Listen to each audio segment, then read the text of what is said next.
The scent of hay and grief hung heavy in the mountain-rimmed barn as Nora Parker pressed her face into her hands, tears falling silently onto the rough wooden planks of the loft. Below, her husband's once prized Appaloosa whinnied softly, as if somehow aware that its master would never return to fill its feed bucket again. Colorado Territory, 1871. 3 weeks since they'd buried Matthew. 3 weeks of condolences, casseroles, and concerned looks from neighbors. 3 weeks of trying to manage the small cattle ranch alone, feeding livestock, mending fences, and fighting back the crushing weight of responsibility that threatened to suffocate her. At 26, Nora hadn't expected to be a widow. 4 years of marriage cut short by a stray bullet during what should have been a routine cattle drive to Denver. Matthew had been only 32, young to leave this world, too young to leave her alone. The afternoon sun streamed through the gaps in the barn's wooden slats, dust motes dancing in the golden beams. Nora's sobs had subsided to hiccuping breaths, but the ache in her chest remained constant and unyielding. The ranch hands had gone to town for supplies, leaving her truly alone for the first time in days. "Hello, anybody here?" A deep voice called from below, startling Nora from her grief. She hurriedly wiped her tears, not wanting to be caught in such a vulnerable state. "Up here," she called, her voice hoarse. "In the loft." Heavy boots sounded on the ladder rungs. A wide-brimmed hat appeared first, followed by broad shoulders and a sun-weathered face. The stranger paused halfway up, respectful enough not to intrude fully without invitation. "Begging your pardon, madam, didn't mean to disturb you. Name's Kieran Lawson. My horse threw a shoe about a mile back. Hoped I might borrow some tools to fix him up." Nora straightened her posture, smoothing her skirts self-consciously. "Of course, Mr. Lawson. The tools are below in the tack room." The man Kieran studied her face with eyes the color of a summer sky. His gaze wasn't pitying like the townspeople's, just observant, taking in her reddened eyes and tear-stained cheeks without comment. "You all right up here, madam?" he asked simply. The unexpected kindness in his voice almost undid her composure again. "I'm fine," she lied. "Just taking a moment," he nodded slowly, appearing to weigh his next words carefully. "Sometimes moments are all we've got," he said. "I'll see to my horse and be on my way, won't trouble you further." As he descended the ladder, Nora found herself calling after him. "Mr. Lawson, you can bring your horse into the corral. There's water and feed." He tipped his hat. "Much obliged, Mrs. Parker, Nora Parker, Mrs. Parker." He nodded again and disappeared from view. Through the loft window, Nora watched as he led a chestnut gelding into the corral. His movements were efficient and gentle with the animal. She found herself wondering who this Kieran Lawson was and what brought him to her remote corner of the territory. By the time she'd composed herself enough to climb down from the loft, Kieran had already located the tools and was working on his horse's shoe. His sleeves were rolled up, revealing tanned, muscular forearms as he worked. "You've been crying," he stated without looking up from his task. Nora stiffened. "That's rather forward of you, Mr. Lawson. Just an observation." He hammered the shoe into place with practiced strikes. "Lost someone recently?" She hesitated, unsure why she felt compelled to answer. "My husband, 3 weeks ago." Kieran finally looked up, his expression solemn. "I'm sorry for your loss, Mrs. Parker." "Thank you." The words felt hollow, as they always did. What good were condolences when they couldn't bring Matthew back? "Ranch like this must be a lot for one person to handle," he remarked, returning to his work. "I have hands. They're in town today." He finished with the shoe and stood, patting the horse's flank. "Well, that should hold him. I appreciate your hospitality." Nora nodded, expecting him to mount up and ride away. Instead, he looked around the barnyard with an appraising eye. "That fence line's starting to sag," he observed, nodding toward the eastern corral. "And your barn roof's missing some shingles." Irritation flared within her. "I'm aware of what needs fixing, Mr. Lawson." He met her gaze steadily. "Didn't mean to offend, just noticing." "Well, notice somewhere else. We manage just fine." A hint of a smile touched the corners of his mouth. Of course you do. Still, I'm handy with repairs and I owe you for the use of your tools. Wouldn't feel right riding off without offering to help. Nora crossed her arms. And what would you want in return? A meal would be welcome. Been living on jerky and hardtack for days. She studied him suspiciously. Drifters weren't uncommon in these parts, but most didn't offer labor in exchange for food. Most just took what they wanted. This man seemed different. There was something in his direct gaze that suggested honesty. One meal, she agreed reluctantly. After you fix that fence. He smiled fully then, transforming his weathered face. Yes, madam. Kieran worked through the afternoon, repairing the fence with skill and efficiency. Nora tried not to watch him from the kitchen window as she prepared a simple stew, but found her eyes drawn to his tall figure repeatedly.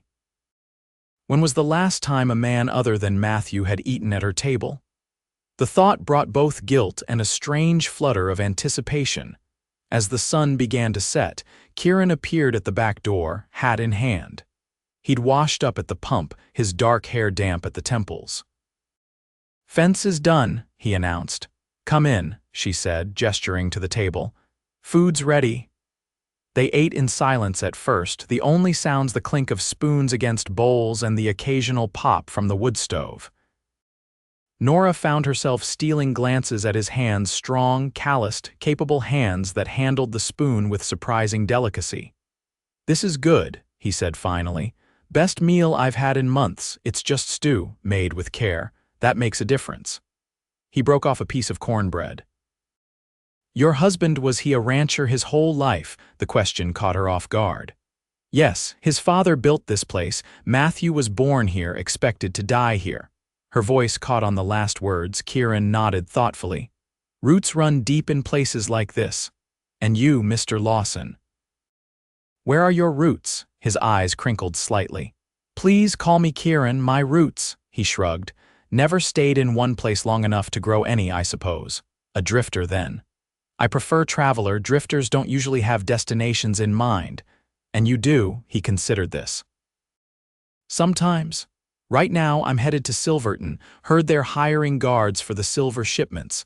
"You're a gunman." Nora tensed slightly. "I can handle a gun when needed," he acknowledged. "Served in the war, but I'm a jack-of-all-trades, ranch hand, carpenter, farrier.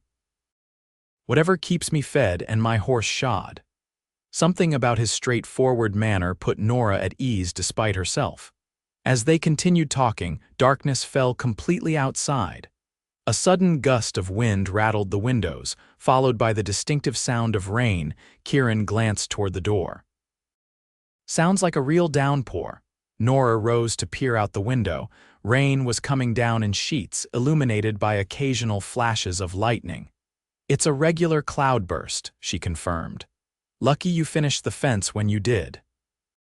He joined her at the window, standing close enough that she could smell leather and pine soap. "Creek rises fast in weather like this," he remarked. "Crossing might be dangerous tonight." Nora bit her lip, knowing what hospitality demanded but uncertain about offering shelter to a man she barely knew. "The bunkhouse is empty tonight," she said finally. "You're welcome to wait out the storm there." Their eyes met in the dim lamplight, and something unspoken passed between them, acknowledgement of the propriety she was maintaining, appreciation for the offer nonetheless. "That's mighty kind," he said. "I accept." After showing Kieran to the bunkhouse, Nora returned to the quiet of the main house. She moved through her nightly routine, banking the fire, locking doors, checking windows, but felt unusually aware of the man's presence just across the yard. She'd been alone with the grief for so long that having another soul nearby, even a stranger's, felt oddly comforting. Sleep came easier that night than it had in weeks. Morning arrived bright and clear, the storm having moved on during the night. Nora rose early, as was her habit, and was surprised to find Kieran already outside, splitting firewood with powerful, rhythmic strokes. "You don't need to do that," she called, approaching with a cup of coffee extended as a peace offering. He paused, wiping his brow with his sleeve. "Morning, Mrs. Parker, just paying my keep." Nora, she corrected, surprising herself. If I'm to call you Kieran, you should call me Nora. He accepted the coffee with a nod. Nora, then, creek still running high, might need another day before it's safe to cross. Was that a question? An excuse to stay, Nora wasn't sure but found herself relieved rather than concerned. The roof still needs patching, she said, trying to sound pragmatic, since you're offering your services.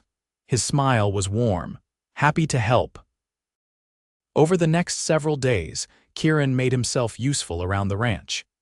He mended the roof, chopped enough firewood for a month, and even helped the ranch hands Tom and Eddie round up strays when they returned from town. The men seemed grateful for the extra hands, and Nora caught them sharing laughs over meals in the bunkhouse. Each evening, Kieran joined Nora for dinner in the main house. Their conversations grew longer, more personal. She learned he'd grown up in Virginia, fought for the Union despite his Southern roots, and had been wandering the Western territories for nearly 6 years since the war's end. Never found a place that felt like home. She asked one evening as they sat on the porch, watching fireflies dance in the gathering dusk. Kieran gazed out at the rolling pastures, the mountains rising majestically beyond. "Maybe I wasn't looking for a place," he said quietly. "Maybe it's something else that makes a home." His eyes found hers then, and Nora felt a warmth spread through her that had nothing to do with the summer evening. Guilt followed immediately after. How could she feel this spark of interest when Matthew had been gone barely a month? She stood abruptly. "It's getting late. I should turn in." Kieran rose as well, respectful as always. "Of course. Good night, Nora. Good night." She retreated inside, heart pounding. What was happening to her? The next morning, Nora overheard Kieran talking with Tom near the stables. "Creek's down enough to cross now," Tom was saying. "If you're still heading to Silverton." "Appreciate the information," Kieran replied, his voice neutral. Nora felt a pang of disappointment she had no right to feel. Of course he would leave. He was a traveler, as he'd said himself. The ranch was just a temporary stop on his journey. She avoided him for most of the day, busying herself with household tasks and accounting ledgers. When evening came, she half expected him to have already ridden out, but there he was, knocking on her door at the usual dinner time. "Thought you might be gone by now," she said, trying to keep her tone light as she let him in. Without saying goodbye, he looked genuinely surprised. "That would be poor manners, especially after your hospitality." They ate in companionable silence for a while before Kieran finally spoke again. "I've been thinking," he began, uncharacteristically hesitant. "Your ranch hands are good men, but they can't do everything. The north pasture fence needs rebuilding, and I noticed your cattle are due for branding soon." Nora set down her fork. "Are you offering to stay longer?" "If you'll have me, as a hired hand properly employed." His expression was earnest. "The Silverton job will wait, or there'll be others." Relief flooded through her, followed immediately by caution. "Why would you do that? There's better pay elsewhere." Kieran held her gaze. "Maybe pay isn't everything." The air between them seemed to thicken. Nora looked away first.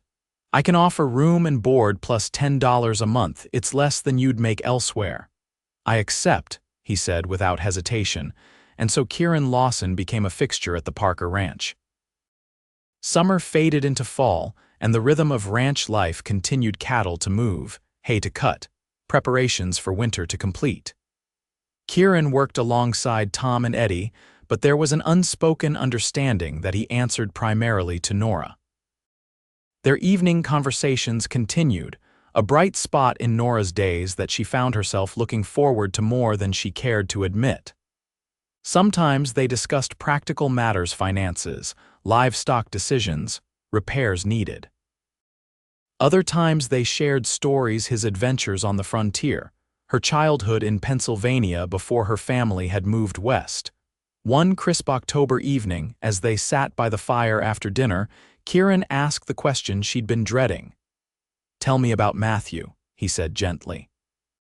Nora tensed, her hands tightening around her teacup. "Why would you want to know about him?" "Because he was important to you, because this ranch was his life's work, because understanding him helps me understand you." She looked into the flames, gathering her thoughts. He was kind, hardworking. Stubborn as a mule sometimes, but fair. He loved this land fiercely.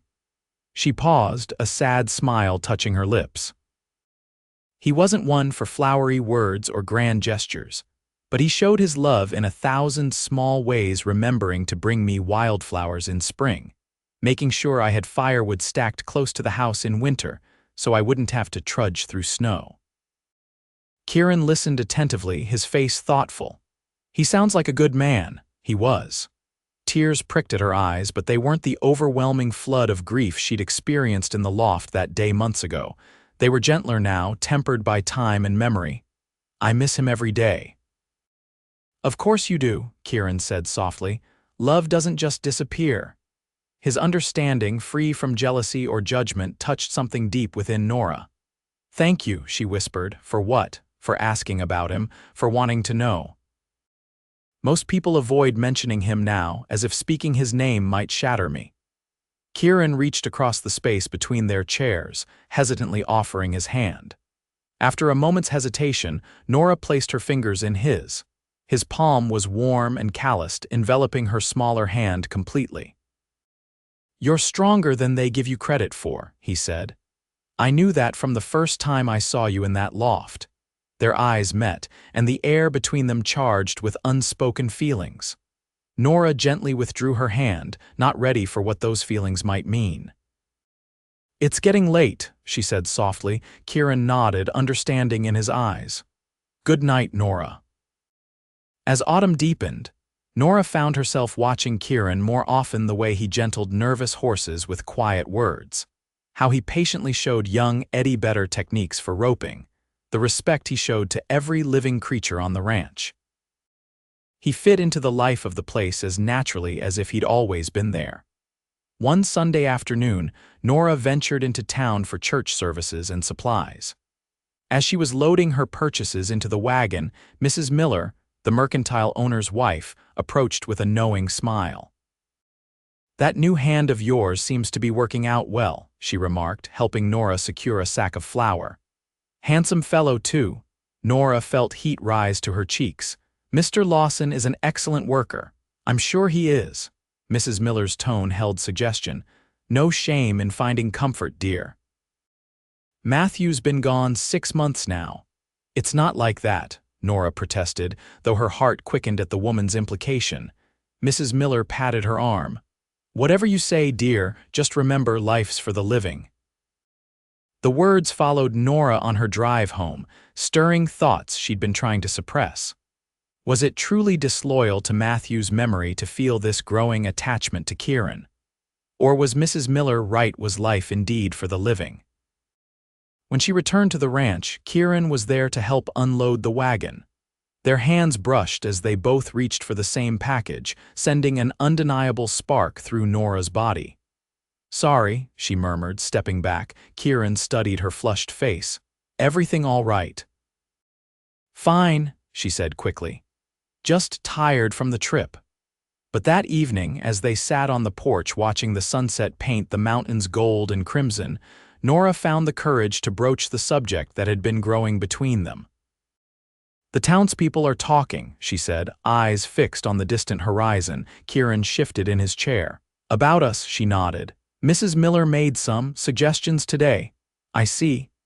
His voice revealed nothing of his thoughts. Does that bother you? Nora turned to face him directly. Does it bother you, what they might be saying?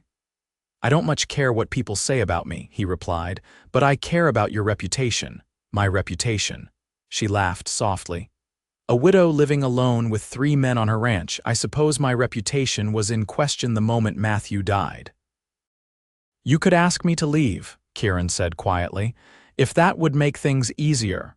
The thought of him leaving created an ache in Nora's chest that startled her with its intensity. Is that what you want, to leave? He stood and walked to the porch railing, his back to her as he gazed out at the land. No, he finally said, voice low and certain, that's not what I want.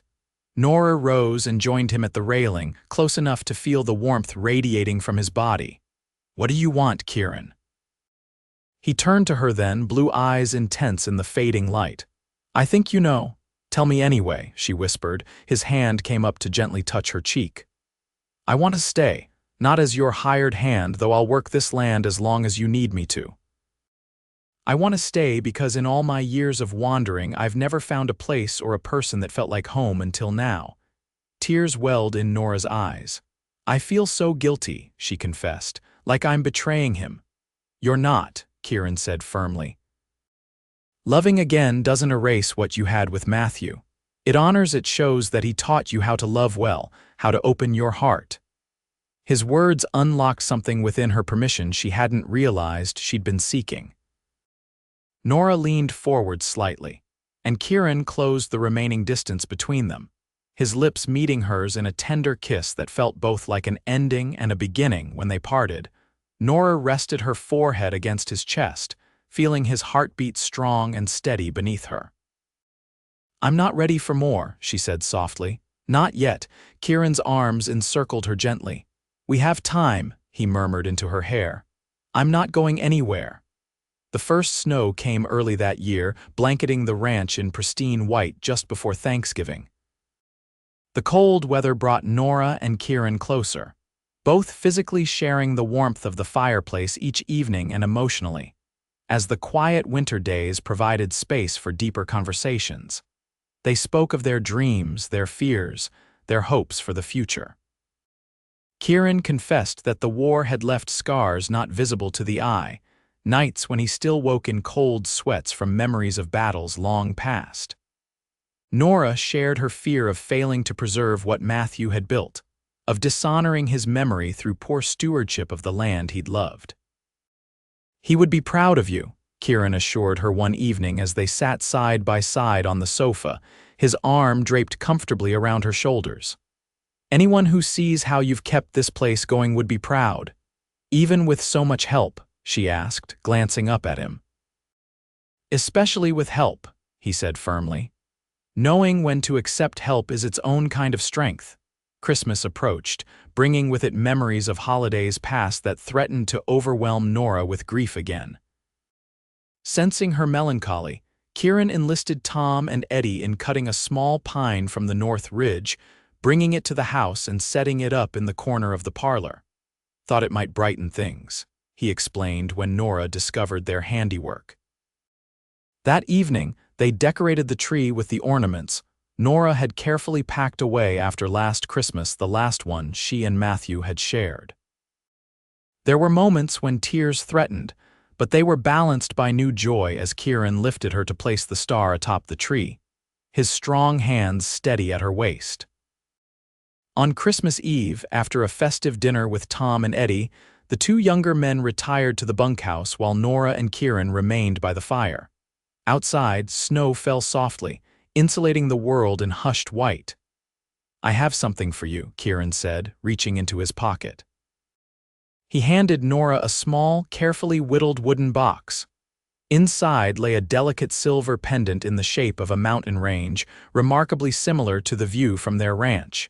It's beautiful, she breathed, lifting it from the box. Had it made in town last time I went for supplies, he explained. The silversmith thought I was crazy, describing exactly which peaks I wanted, but he shrugged, suddenly self-conscious. I wanted you to have something that represented this place, our place, our place. The words warmed Nora from within. She turned, lifting her hair. Help me put it on. Kieran's fingers brushed the nape of her neck as he fastened the clasp, sending shivers down her spine. When she turned back to face him, his expression was one of such tender admiration that it took her breath away. I have something for you too, she said, retrieving a package from beneath the tree. Kieran unwrapped it carefully to reveal a hand-stitched leather journal, the cover tooled with his initials. For all those stories you tell me, Nora explained. I thought they deserved to be written down. He ran his fingers over the leather, clearly moved by the gift. Thank you. This means more than I can say. Their eyes met in the firelight, and Nora felt the last of her reservations melting away. She leaned forward, initiating a kiss that quickly deepened from tender to passionate. Kieran's arms encircled her, drawing her closer, but he followed her lead, never pushing beyond what she offered freely. When they finally broke apart, both breathing heavily, Nora rested her forehead against his. "Stay with me tonight," she whispered. "Not in the bunkhouse, here." Kieran brushed a strand of hair from her face, his expression serious. "Are you certain?" In answer, Nora stood and took his hand, leading him toward her bedroom, the one she had shared with Matthew, the one that had felt so empty these past months. As they crossed the threshold, she expected to feel guilt or hesitation, but instead found only certainty and a quiet joy. Their lovemaking was gentle and unhurried, a discovery of each other that felt both new and somehow familiar, as if their bodies had always known this dance. Afterward, as they lay tangled in each other's arms, Kieran pressed a kiss to her temple. "I love you, Nora Parker," he murmured. "Have since I first saw you crying in that loft, I think." She traced the line of his jaw with her fingertips. "And I love you, Kieran Lawson." "Though I tried not to for the longest time," he chuckled softly. "I noticed." As winter gave way to spring, Nora and Kieran settled into a new rhythm together. The gossip in town gradually subsided as it became clear that this wasn't a fleeting arrangement but something deep and lasting. Tom and Eddie treated the development with respectful acceptance, clearly happy to see their employer smiling again. In April, as the first wildflowers dotted the meadows, Kieran took Nora riding to a hilltop overlooking the entire ranch. The valleys were turning green with new growth, cattle dotting the pastures like scattered pebbles. "I've been thinking," he said as they dismounted to enjoy the view. "About the future, our future." Nora's heart quickened. "What about it?" Kieran took her hands in his. "I want to make this official, proper. I want to be your husband if you'll have me, to work this land with you, to build a life together, maybe even a family someday."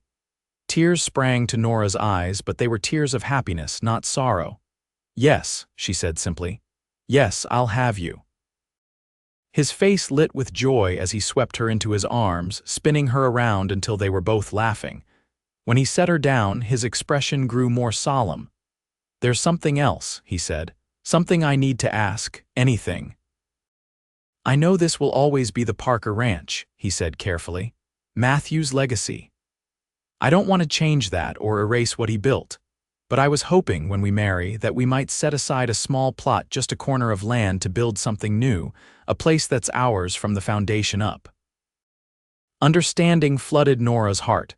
This was why she loved him: his sensitivity, his respect for what had come before, his desire to honor the past while creating a future together. "I think that's perfect," she said, reaching up to touch his face. "A new home on the same land." "Matthew would approve, I know he would." Kieran's smile was radiant. "Then it's settled. We'll start planning right away." They were married in June, a simple ceremony in the town church followed by a joyous celebration at the ranch.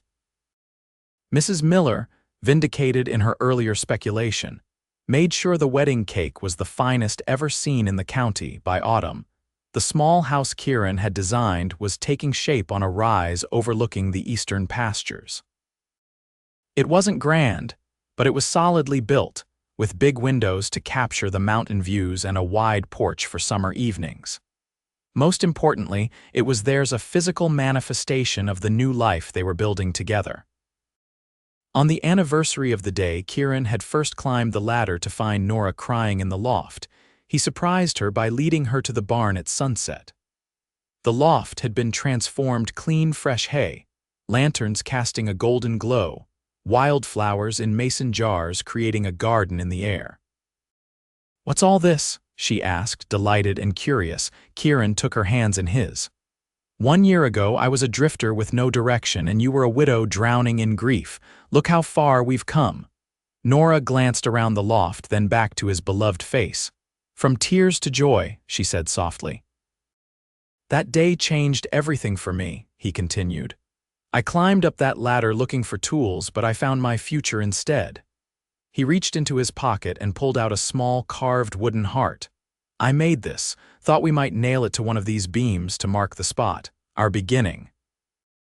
Nora took the heart, running her fingers over the smooth wood where their initials were intertwined. "It's perfect." Together they chose a beam, and Kieran hammered the wooden heart into place, a permanent reminder of their unlikely beginning. As they stood in the loft doorway afterward, watching the sunset paint the mountains in fiery gold, Kieran wrapped his arms around Nora from behind, his hands resting protectively over her abdomen where their child just beginning to make its presence known grew beneath her heart. Happy. He whispered against her hair. Nora leaned back into his embrace, feeling the solid strength of him, the security of his love. Completely, she answered. Who would have thought that the saddest day of my life would lead to this? A drifter who decided to stay forever. Not just a drifter anymore, he reminded her. A husband, soon to be a father, a man with roots at last. As darkness fell, they climbed down from the loft hand in hand, leaving behind the wooden heart as testament to their story how grief had opened the door to new love. How a chance encounter had changed two lives forever. How a widow's tears in a hayloft had somehow led to the deepest happiness either of them had ever known. And in the years that followed, as their family grew and the ranch prospered under their joint stewardship, Nora and Kieran would sometimes climb to that loft together, touch the wooden heart that remained firmly fixed to the beam, and remember how it all began with sorrow, with kindness, and with the courage to let love in again when it arrived unexpectedly, in the form of a cowboy who climbed up and stayed forever.